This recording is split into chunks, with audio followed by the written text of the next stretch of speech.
Have you ever thought about what your personal health goals could possibly have in common with, say, hospital-level public safety? It sounds like a stretch, right? Well, it turns out the same core principles for success apply to both, and today we're going to connect those dots. So, here it is. What do a weight loss journey and hospital cleaning have in common? I know, it sounds like the beginning of a really weird joke. I mean, on one hand, you have a deeply personal goal, and on the other, you've got this massive institutional requirement. But believe it or not, they share a powerful secret to getting things done. Any ideas what it is? And there it is. The answer is a system. It's not about just one single action or some random burst of motivation. Nope. It's about an organized, repeatable framework. So today, let's break down what makes these systems so incredibly effective, from the super personal all the way to the public scale. Okay, let's start with something we can all relate to, a personal goal. This is where the whole idea of a system feels really immediate, you know? Something you can actually get your hands on. We've all heard this quote a million times, right? But think about it for a second, especially with a goal like losing weight. It's so true. It's not about that one magic moment you step on the scale. It's about the whole process, all those small, consistent things you do day in and day out. It's a journey, and any good journey needs a map. And that map? Well, that is your system. It's really built on three simple but powerful ideas. First, you've got to define your destination, know exactly where you're headed. Then, you build a routine, those daily steps that move you forward. And finally, you have to track your progress to make sure you're staying on course. Simple formula, but it works. All right, let's zoom out a bit.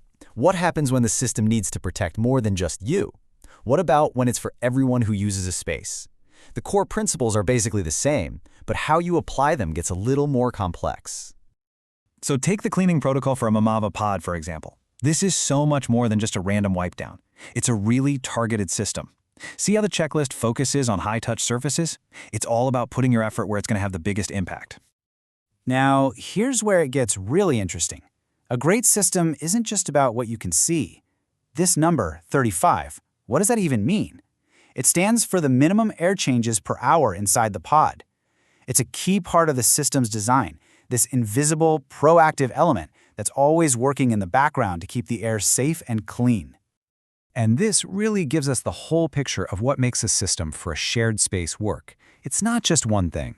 It's a mix of different parts working together. You've got the scheduled cleaning, you've got the smart engineering, like that ventilation we just talked about, and crucially, you have the people using the space actually participating. You know, the best systems don't just hope people do the right thing, they make it incredibly easy. By having sanitizer and wipes right there, the system basically empowers you to help out. And think about this small detail. Placing the trash can outside. It's a simple design choice that prevents garbage from piling up inside. It's all about guiding behavior for a better result for everyone. Okay, let's take it up to the final level and see how this all builds. We're now talking about a place where the stakes are incredibly high, and the system has to be, well, nearly foolproof. We're talking about a medical facility. Just take a look at this schedule. You don't even have to read every single line to get the point. The level of detail is just incredible. This isn't just a system, it's a system of systems. You have different tasks with different frequencies, per shift, daily, weekly, all layered together to create this constant state of safety. This comparison really shows you how smart the system is.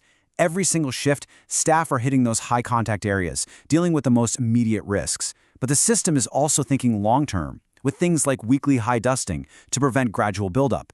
It's both reactive and proactive at the same time.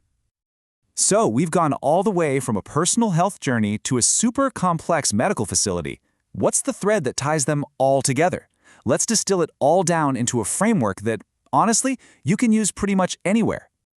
At its heart, this is all a system is.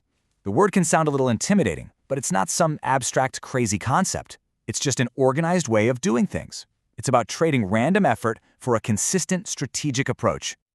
So, what's the big takeaway from all of this? Well, whether you're thinking about your fitness, your home, or your job, these three principles are your golden ticket.